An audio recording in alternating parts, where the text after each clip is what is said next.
We are at right now at the Cyril garage. Most of you already know him, but you never heard about his passion to do. Together we will go and they'll talk about that in a minute.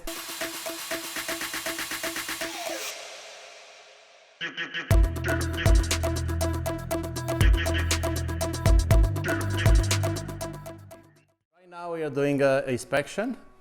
Brake inspections, overall inspections. Cyril is going through all the details, and I'm going to let him to talk about it. Hi folks, it's Cyril here from Wheeler Automotive, and we're just going to give Mike's car a good inspection, a good once over to make sure that there's no warranty related issues as your warranty expires. A lot of people don't have inspections done, and it's really important that you have one last kick at the can so you can stick it to Tesla and have them fix their issues. So we're just going to do a quick walk around and do visual inspection, make sure that there's nothing out of the ordinary. I also like to talk to the clients and find out that what they've had done maintenance wise, what they've had done warranty wise, so we can get a good baseline of the car and what the issues are. And right now we notice, as I was talking to Mike, he did have his upper control arms replaced. And as we see here, this harness is out of whack. So basically, the technician did not put the harness back in the proper spot. It should be going back here, and now it's starting to create a kink and maybe rub on this arm as the suspension jumps up and down. So, little things. I mean, it's not a big thing, but if that wire rubs through or it breaks, then, and you're out of warranty, it's gonna come out of your pocket, even though they've clearly put it in the wrong spot. And if we look on the right side, that's how the wire should correctly be run. So nothing here is staged at Wheeler Automotive. It is what it is. We call it as we see it. So we'll continue the inspection, and we'll get back to you later. Thanks. So yeah, you haven't had a brake service done, so this could be a little bit taxing. So we're gonna have to spray. It's all dry in here, no lubrication. So these pins are gonna be a little bit of a bugger to get out, because you should do this every year. And of course it's almost 3 years for you, yes, and you haven't had it done. Yeah, so, and you can see how the rust and everything's starting to build up there, right? See how it's discoloring here, right? So we have to get some lubrication in here, because if not, this pad will stick and it won't move. And then, when you're not using your brakes, then this is what happens, right? All the rust starts to build up, right? Agreed.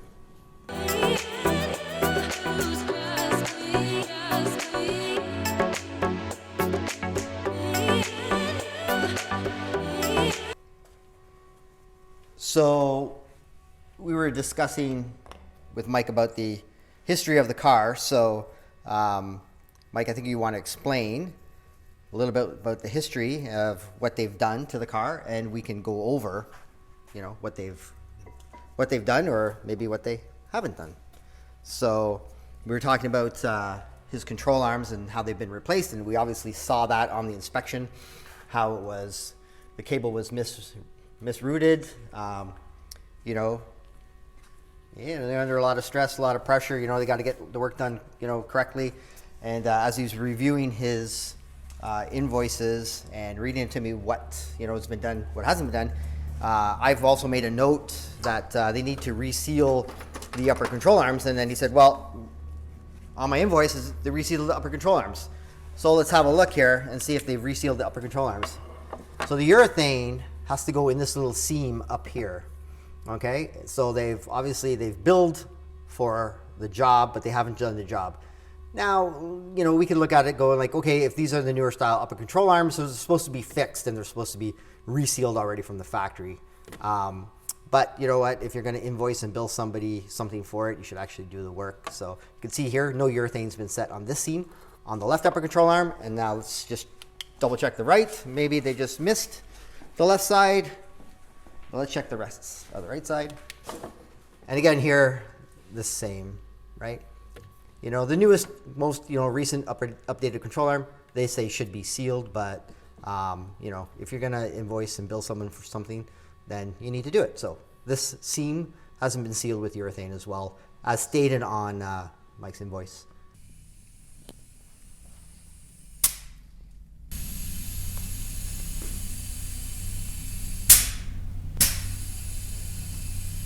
So we're back, and we're going to just do a quick little inspection on the intake. So when you do the cabin filters and the cleaning, we just want to ensure that there's no leaves and debris in here. So what happens is the air gets brought into the HVAC system through this intake. So we're going to just take a quick pull and a quick look to see if there's any debris in here when we do the cabin filters and the cleaning. We just want to make sure that there's no debris caught up in the intake. So here it is here. You want to zoom in there and you can get a look at, there's only one little tiny leaf that's just caught up in there. So as part of the inspection and cabin filters and cleaning, we have a look there to see if there's any debris stuck in there. So we'll clean it. We clean it out. But now we'll just take a quick look here and pull the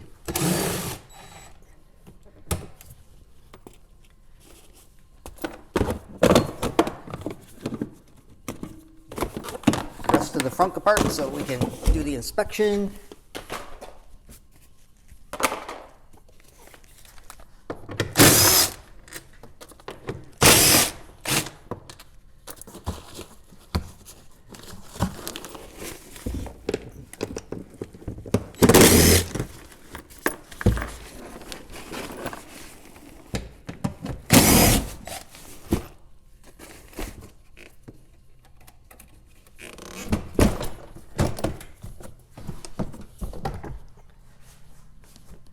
And there you go, Mikey. You can have a look at the inside of your frunk. Looks better now. It's pretty clean. Sorry. So, There's more room. as you notice, and I've done inspections for most people, and we talk about upper control arm replacing, and do they need an alignment? Do they don't?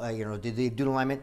Technically, they're supposed to do an alignment when you do upper control arms because it is a wearing angle for the camber. So if you look and you noticed that you see all these bolts, blah, blah, blah, blah, blah. Oh, and then, here. So look, so here's what they've done here. So to save themselves from doing an alignment on your car, when they do the upper control arms, they mark the bolts. So you can see the blue marks. So the control arm, these bolts come off, and then they swing it down, replace the control arm, and then they put it back. So this is going to get them to get their alignment marks back onto where it was on the car, right?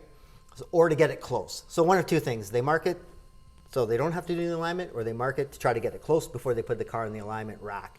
So if you're getting upper control arms done, you can ask them if they do an alignment, if they perform an alignment on the car, and if they do perform an alignment on the car, you can request the specs. They can print out the specs so you can see where your alignment was at. Obviously, if they don't give you the specs, maybe the printer wasn't working, okay, there's a good excuse, or they didn't do it and they've just marked it here, okay?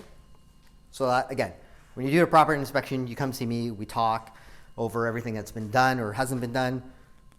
This is a good point that, my upper arms were done. Did they do an alignment? I don't know. Now you'd have to request, hey, did you do an alignment? And can you pull up the specs, in the history of the alignment machine? Maybe they can, maybe they can't. It's up to you to take it up with them. This is the end of the beginning. Thank you very much for your service. It was amazing. Thanks, I mean, I can't stress enough. Guys, you got to be here to understand the level of how Cyril is working and how detailed is. He's checking like a surgeon. When you go to the doctor, he's checking everything from the toe to brain and vice versa. He's doing the same thing and actually double checking. You probably hear from many people what he's doing. And by the way, this is not a paid advertising. This is completely honest. This is from bottom of my soul. Maybe you don't even know that there's a problem with your Tesla. You just come, call him, email him, and he will tell you precisely what you need to do, probably should do, right? Yeah. Yeah, exactly. Like a lot of the people, they don't know what's involved and what needs to be done. So you really have to, you know, I'm not here to like, you know, dip into your pockets. It's not the point. I mean, I did this for the Tesla community, and we all want to share the same, you know, the same goals, you know, of what we're trying to achieve here. So, you know, you have to come, you have to experience it, right? I know it's a little bit out of the way for most people, like 99% of the people, but I mean, it's worth the drive. So, you know, you're really going to ask questions. You're going to understand your car. I'm going to ask, you know, you questions, and, you know, we're going to get down to, you know, the important things of, you know, the service and the maintenance and everything that's involved with your Tesla from bumper to bumper. Exactly. So all I can say right now, I'm already smarter than I was 2 hours ago.